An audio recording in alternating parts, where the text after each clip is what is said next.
Il y a 30 ans, Arlette Romer fondait les Jardins de Gaïa à Wittisheim. Pour l'occasion, lundi 17 février, plusieurs producteurs de thé bio avec lesquels la marque collabore ont fait le déplacement.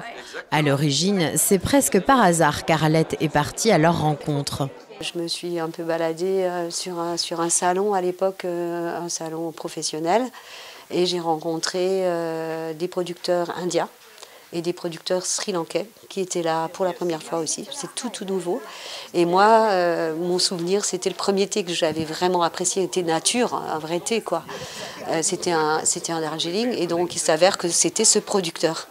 Et donc, du coup, j'ai discuté, alors bien sûr timidement au début, et puis il m'a dit de venir voir, quoi, enfin de venir les rencontrer, et puis voilà, 2 ans après, ça s'est fait, et voilà, et ça a démarré.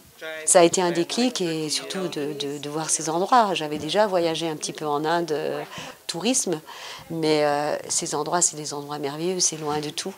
C'est pas la foule, le business, le bruit, c'est des gens, des femmes qui se marrent, qui vont cueillir, c'est vert, c'est la nature, c'est préservé. Et ça, c'est génial. Arlette voulait mettre en lumière ces rencontres. J'ai écrit un livre parce que c'est vrai que 30 ans, alors c'était pas prévu, mais on m'a demandé souvent en fait pourquoi tu n'écris pas, pourquoi tu racontes pas. Et en fait, l'idée, c'était surtout de parler d'endroits, de gens.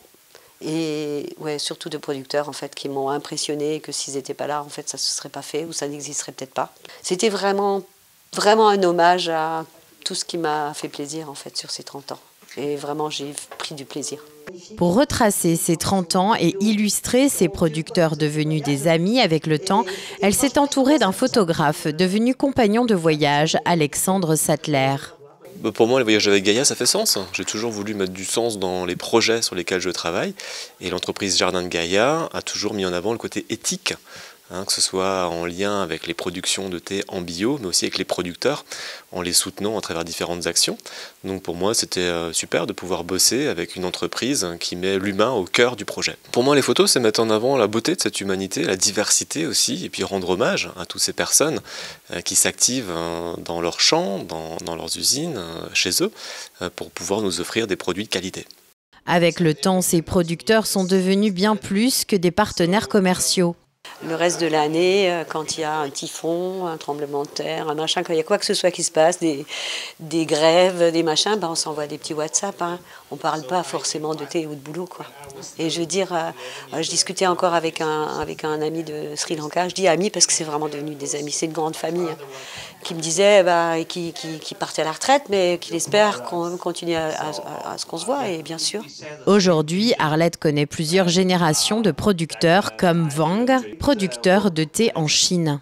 So in China, tea is not only a drink. En Chine, le thé n'est pas seulement une boisson, c'est aussi une philosophie de vie. Il fait partie de l'histoire de la Chine depuis 5000 ans. Là-bas, on boit du thé tout le temps et le thé a toujours évolué. Il y a longtemps, mon père a rencontré Arlette, c'était il y a 28 ans. Je crois qu'elle était encore dans sa cuisine où elle a fondé son entreprise. She starts her business there. Le livre paraîtra le 7 mars en librairie. Il sera également disponible à la maison de thé des Jardins de Gaïa à Wittisheim.